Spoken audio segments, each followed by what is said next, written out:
राज ठाकरेंनी काल महत्त्वाच्या सूचना केल्या। त्यांच्या सूचनांवरती गांभीर्याने विचार करू। राज ठाकरेंच्या भेटीवर मुख्यमंत्र्यांची प्रतिक्रिया।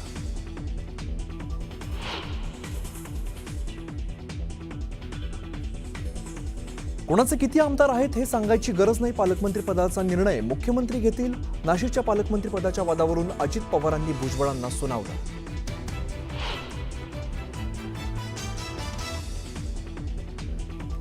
महाराष्ट्रात ब्रह्मा विष्णू महेश असं त्रिदेवाचं सरकार। रुपाली चाकणकरांकडून तीनही नेत्यांची देवांबरोबर तुलना। चाकणकरांच्या वक्तव्याने वादाला तोंड फुटण्याची शक्यता।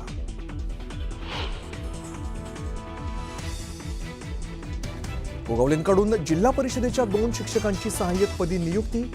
मुख्यमंत्र्यांच्या निर्देशाला बाजूला सारत नियमबाह्य नियुक्ती केल्याची सूत्रांची माहिती। गोगावले पुन्हा वादाच्या भोवऱ्यात सापडण्याची शक्यता।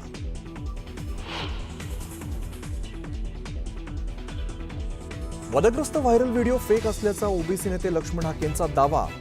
ओबीसीत फूट पाडण्यासाठी आखलेला डाव, लक्ष्मण हाकेंचा आरोप।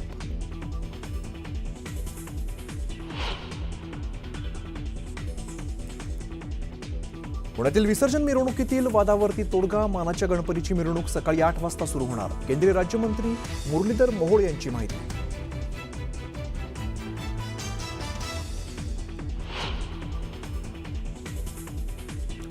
मुंबई गोवा महामार्गाची दुर्दशा कॅमेऱ्यात कैद। चिपळूणमधील वासिष्ठी नदीवरच्या पुलाचा ड्रोन व्हिडिओ समोर। शेकडो खड्ड्यांनी या रस्त्याची पुरती चाळण।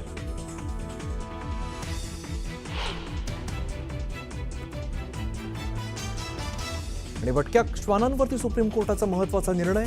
श्वानांना दत्तक घ्यायचा असल्यास परवानगी, तर आजारी आणि आक्रमक कुत्र्यांना मोकाट सोडू नका, कोर्टाचा निर्णय।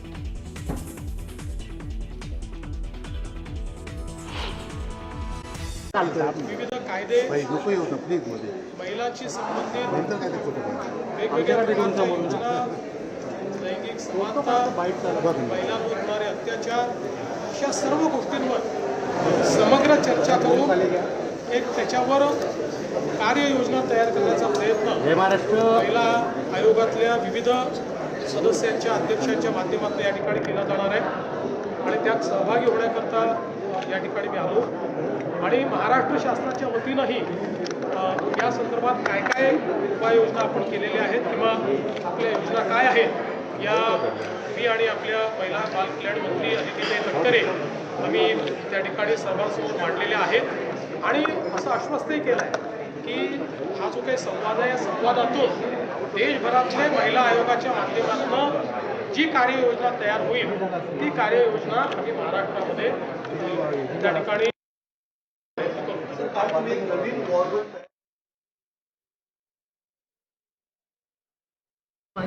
मुळातच आपल्याला आता ज्यावेळी जागतिक जी काही जिओ पॉलिटिकल परिस्थिती आहे त्या परिस्थितीमुळे आपल्यासमोर काही देश हे त्या ठिकाणी ट्रेड चॅलेंजेस उभे करतायत। अशा परिस्थितीमध्ये या चॅलेंजेसला अपॉर्च्युनिटीमध्ये, संधीमध्ये कसं परिवर्तित करायचं याचा प्रयत्न देशाचे प्रधानमंत्री माननीय मोदीजींनी सुरू केला आहे। आणि महाराष्ट्रातही आपण ठरवलं आहे की अशा प्रकारे जे ट्रेड बॅरियर्स तयार झालेले आहेत त्यातनं मार्ग काढण्याकरता अल्टरनेट मार्केट्स कसे तयार करता येतील, ते मार्केट्स डेव्हलप करण्याकरता ईज ऑफ डुईंग बिझनेस कसा करता येईल, वेगवेगळ्या प्रकारचे 100 रिफॉर्म्स की ज्यातनं मोठ्या प्रमाणात आपल्या उद्योगांना सुलभता येईल अशा प्रकारचा एक प्रयत्न आम्ही करणार आहोत। त्याकरता आमचा जो मित्र आहे त्या मित्राच्या अंतर्गत आम्ही एक समिती देखील तयार केलेली आहे आणि दर महिन्याला एक याची आम्ही वॉर रूम तयार केलेली आहे, जी वॉर रूम किती रिफॉर्म्स आम्ही केले त्या रिफॉर्म्सचा आढावा हा दर महिन्याला घेणार आहे। सर, मुंबई असेल किंवा मग राज्यात असेल मोठ्या प्रमाणात आपल्याला पाऊस होताना पाहायला मिळालेला आहे। पाऊस मोठा झाला त्यामुळे अनेक ठिकाणी आपल्याला खड्ड्यांचं साम्राज्य दिसतं आहे। एकूणच राज्याच्या दृष्टीनं असं किंवा मुंबई आणि एकूण उपनगराच्या काय योजना आहे किंवा उपाय? राज ठाकरेंनी काल तुमची भेट घेतलेली होती, एक महत्त्वाचा मुद्दा त्यांनी ट्रॅफिकचा मांडला आणि आराखडा सुद्धा तुम्हाला दिलेला आहे, काय नक्की चर्चा? निश्चितपणे पहिल्यांदा तर ज्यावेळेस अशा प्रकारचा प्रचंड पाऊस होतो आणि विशेषतः तो कमी कालावधीत जास्त इंटेन्सिटीने पाऊस होतो त्यावेळी इन्फ्रास्ट्रक्चरवर त्याचा परिणाम होत असतो। कारण इन्फ्रास्ट्रक्चर तयार करताना आपण नॉर्मल प्लस 10% अशा कंडिशनला ते डिझाईन केलेलं असतं, पण ज्यावेळेस त्याची इंटेन्सिटी 2 पट 3 पट असते त्यावेळी त्याचा काही ना काही परिणाम इन्फ्रास्ट्रक्चरवर होतो. तसा तो परिणाम झालेला आहे. उघाड पडल्याबरोबर अशा प्रकारचे जे काही त्या ठिकाणी आपल्याला सुधारण्याचे इंटरव्हेन्शन्स करायचे आहेत ते आम्ही करणार आहोत. त्याची तयारी आम्ही केलेली आहे आणि निश्चितपणे काल काही सूचना श्रीमान राज ठाकरे यांनी मला ट्रॅफिकच्या संदर्भात त्या ठिकाणी केलेल्या आहेत. चांगल्या सूचना आहेत, जरूर त्या सूचनांचा विचार आम्ही करू. फोन केल्याची माहिती समोर येते. काय चर्चा झाली शरद पवार उद्धव ठाकरेंसोबत?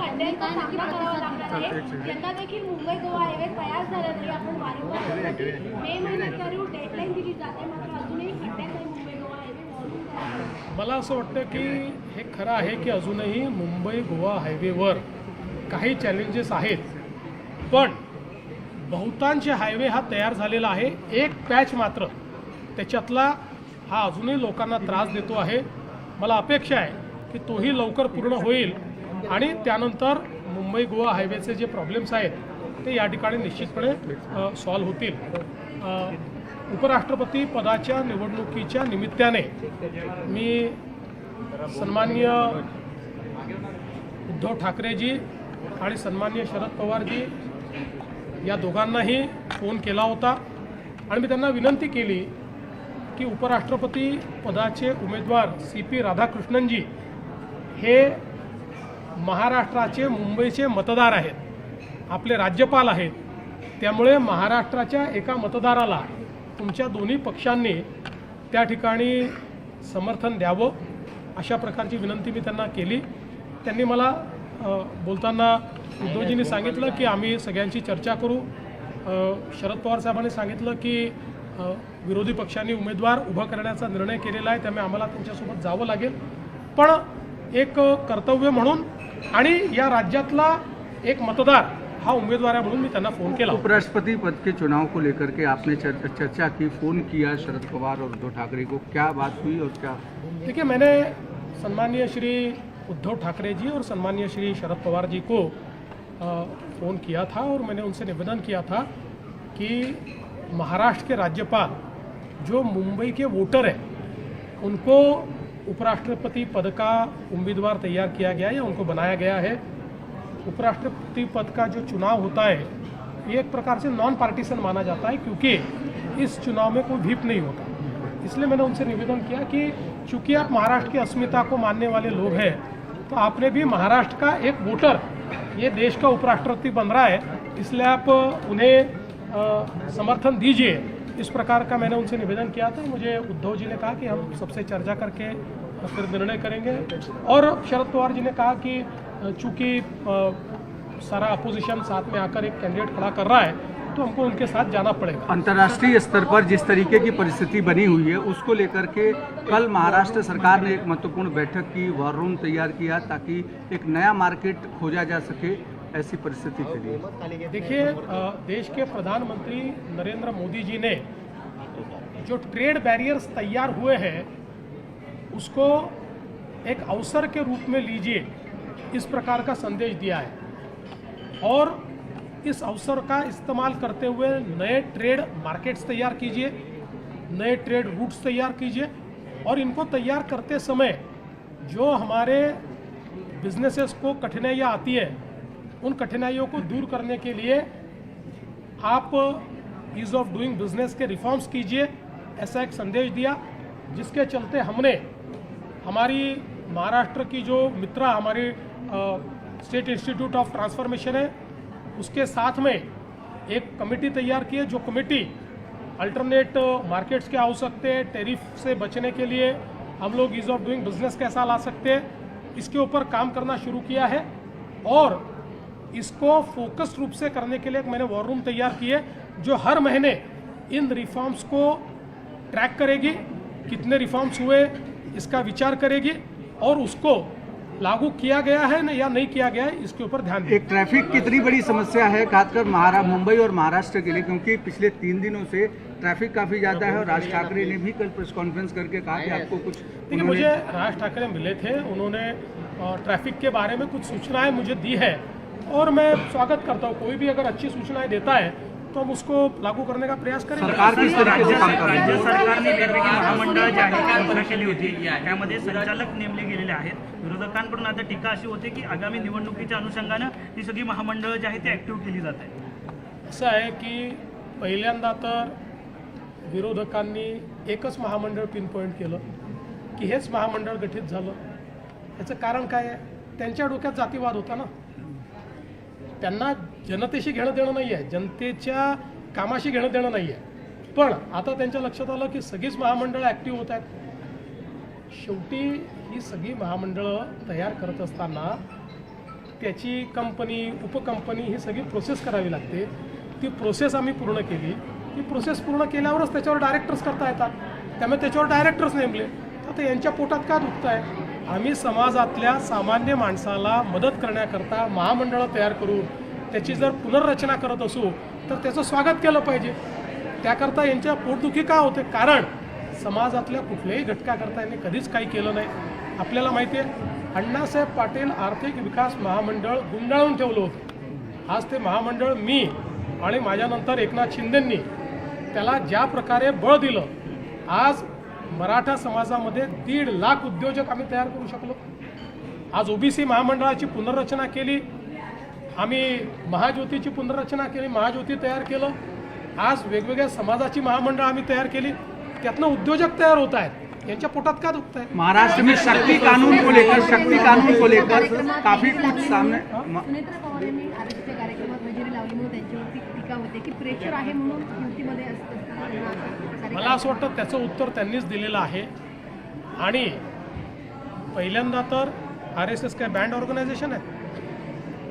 मी स्वतः राष्ट्रीय स्वयंसेवक संघाचा स्वयंसेवक आहे. मला अभिमान आहे स्वयंसेवक असण्याचा. आणि मला राष्ट्रीय स्वयंसेवक संघाने नेहमी राष्ट्रवाद शिकवला आहे. मला नेहमी समाजातल्या प्रत्येक व्यक्तीला सोबत घेऊन आपल्याला देशाचं कल्याण करायचं हे शिकवलेलं आहे. त्यामुळे समजा कोणी राष्ट्रीय स्वयंसेवक संघाच्या एखाद्या कार्यक्रमात गेलं तर त्याच्याकरता एवढा आकांड तांडव करण्याची आवश्यकता काय आहे? महाराष्ट्र में जिस तरीके से शक्ति कानून को लेकर के दाल दाखलेली आहे. पृथ्वीराज चव्हाण यांच्यावर आरोप झालेले होते. त्या संदर्भात अतुल बाबा भोसले यांनी पत्रकार परिषद घेतलेली आहे. त्याच्याविरुद्ध नेमकी काय भूमिका असणार आहे? त्यांच्याच घरातले काही लोकांचे अतुल बाबा भोसलेंनी या ठिकाणी जे सत्य समोर आणलेलं आहे त्यातनं खरे वोट चोर कोण आहेत हे आता स्पष्ट झालेलं आहे. आता वोट चोरीचा सगळा कॉन्ट्रॅक्ट राहुल गांधींनीच घेतलेला आहे आणि त्यांचेच लोक या ठिकाणी वोट चोरी करतायत हे लक्षात आलेलं आहे. आणि मला असं वाटतं की आता याचं उत्तर राहुल गांधींनी दिलं पाहिजे. पृथ्वीराज चौहान के पृथ्वीराज चौहान जी के बारे में विधायक अतुल बाबा भोसले जी ने जो साक्ष्य हमारे सामने लाए हैं, जो एविडेंस हमारे सामने लाए हैं वो बहुत गंभीर है.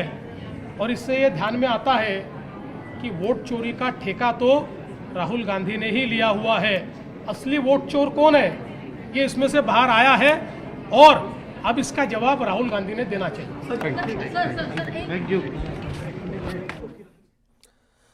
तर विविध विषयांवरती मुख्यमंत्री देवेंद्र फडणवीस बोलत होते. विरोधकांना जनतेशी काही देणं घेणं नाही असं मुख्यमंत्री देवेंद्र फडणवीस यांनी म्हटलेलं आहे. पत्रकारांनी अनेक प्रश्न विचारले. त्या सगळ्या प्रश्नांची उत्तरं मुख्यमंत्री देवेंद्र फडणवीस देत असताना विरोधकांना जनतेशी काही देणं घेणं नाही असा सुद्धा त्यांनी उल्लेख केलेला आहे.